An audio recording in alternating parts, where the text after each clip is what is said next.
Hola a todos, en medio de este ambiente que se escucha al fondo de escuela, de actividad, vamos a leer un extracto de este libro tan famoso de este gran pedagogo, Paulo Freire, que es uno de los pilares de nuestra nueva pedagogía.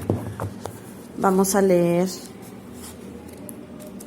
acerca de un concepto muy famoso de él, que es la concepción bancaria de la educación.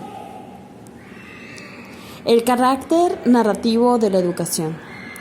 Cuanto más analizamos las relaciones educador-educandos dominantes en la escuela actual, en cualquiera de sus niveles o fuera de ella, más nos convencemos de que estas relaciones presentan un carácter especial y determinante. El de ser relaciones de naturaleza fundamentalmente narrativa, discursiva, disertadora. Narración de contenidos que, por ello mismo, tienden a petrificarse o a transformarse en algo inerme, sean estos valores o dimensiones empíricas de la realidad. Narración o disertación que implica un sujeto, el que narra, y objetos pacientes, oyentes, los educandos. Existe una especie de enfermedad de la narración. La tónica de la educación es preponderantemente esta: narrar, siempre narrar.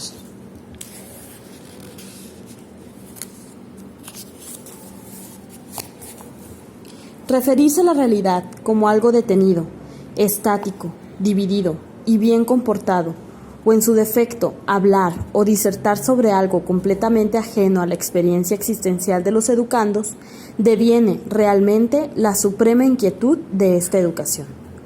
Su ansia irrefrenable. En ella, el educador aparece como su agente indiscutible, como su sujeto real, cuya tarea indeclinable es llenar a los educandos con los contenidos de su narración.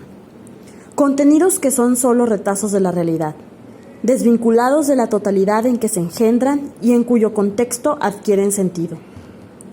En estas disertaciones, la palabra se vacía de la dimensión concreta que debería poseer y se transforma en una palabra hueca, en verbalismo alienado y alienante. De ahí que sea más sonido que significado, y como tal, sería mejor no decirla. Es por esto por lo que una de las características de esta educación disertadora es la sonoridad de la palabra y no su fuerza transformadora. 4 veces 4, 16. Perú, capital Lima. Que el educando fija, memoriza, repite, sin percibir lo que realmente significa 4 veces 4, lo que verdaderamente significa capital en la afirmación Perú, capital Lima, Lima para el Perú y Perú para América Latina. La narración, cuyo sujeto es el educador, conduce a los educandos a la memorización mecánica del contenido narrado. Más aún, la narración los transforma en vasijas, en recipientes que deben ser llenados por el educador. Cuanto más vaya llenando los recipientes con sus depósitos, tanto mejor educador será. Cuanto más se dejen llenar dócilmente, tanto mejor educando serán. De este modo, la educación se transforma en un acto de depositar, en el cual los educandos son los depositarios y el educador quien deposita. Este es el concepto base de la educación bancaria de Paulo Freire. Como podemos ver, se vieron algunos puntos por analizar.